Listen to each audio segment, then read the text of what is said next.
നമസ്കാരം. എമ്പുരാനിൽ അബ്രഹാം ഖുറേഷിക്ക് വില്ലനായി അർജുൻ ദാസ് എത്തുന്നു.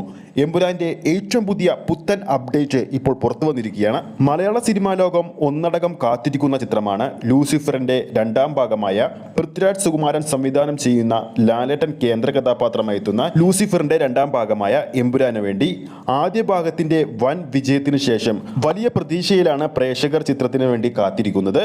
സുരാജ് വെഞ്ഞാറമൂട്, ഷറഫുദ്ദീൻ, ഷൈം ടോം ചാക്കോ തുടങ്ങി ലൂസിഫറിൽ ഇല്ലാത്ത പല താരങ്ങളും എമ്പുരാനിൽ ഉണ്ടാകുമെന്നാണ് ഏറ്റവും പുതിയ റിപ്പോർട്ടിൽ നിന്ന് മനസ്സിലാക്കാൻ സാധിക്കുന്നത്. ഇപ്പോഴത്തെ തമിഴിലെ ശ്രദ്ധേയമായ യുവതാരം അർജുൻ ദാസും ചിത്രത്തിൽ അണിനിരക്കുന്നെന്നാണ് ഏറ്റവും പുതിയ റിപ്പോർട്ടുകൾ സൂചിപ്പിക്കുന്നത്.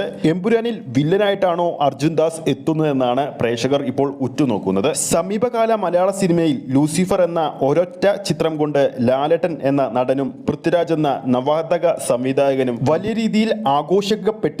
ലാലേട്ടൻ എന്ന താരത്തെയും ഒരു പരിധിവരെ ലാലേട്ടൻ എന്ന നടനെയും പരമാവധി ഉപയോഗപ്പെടുത്തിയ സിനിമയായിരുന്നു ലൂസിഫർ. ലൂസിഫറിന്റെ രണ്ടാം ഭാഗമായ എമ്പുരാൻ മലയാളത്തിലേക്ക് എത്തുന്നത് മലയാളത്തിലെ ഏറ്റവും വലിയ ചിത്രമെന്ന ഖ്യാതിയോടുകൂടി തന്നെയാണ്. ലൂസിഫറിൽ ലാലേട്ടൻ അവതരിപ്പിച്ച കഥാപാത്രമായ സ്റ്റീഫൻ നെടുമ്പള്ളി ആരായിരുന്നു, എങ്ങനെയാണ് സ്റ്റീഫൻ നെടുമ്പള്ളി അബ്രഹാം ഖുറേഷി ആയതെന്നുമാണ് എമ്പുരാനിൽ പറയാൻ പോകുന്നത്. ലൂസിഫറിൽ കണ്ട ടൈം ലൈനിന് മുമ്പ് നടന്ന കാര്യങ്ങളും ശേഷം നടന്ന കാര്യങ്ങളും എമ്പുരാനിൽ ഉണ്ടാവും.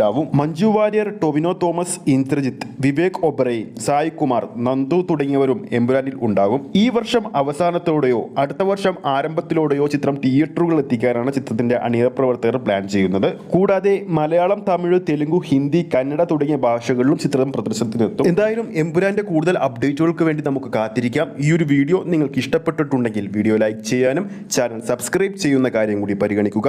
ഫേസ്ബുക്ക് പേജിലൂടെയാണ് ഈ ഒരു വീഡിയോ കാണുന്നതെങ്കിൽ ഫേസ്ബുക്ക് പേജ് ഫോളോ ചെയ്യുക. അടുത്തൊരു അപ്ഡേറ്റുമായി നമുക്ക് വീണ്ടും കാണാം.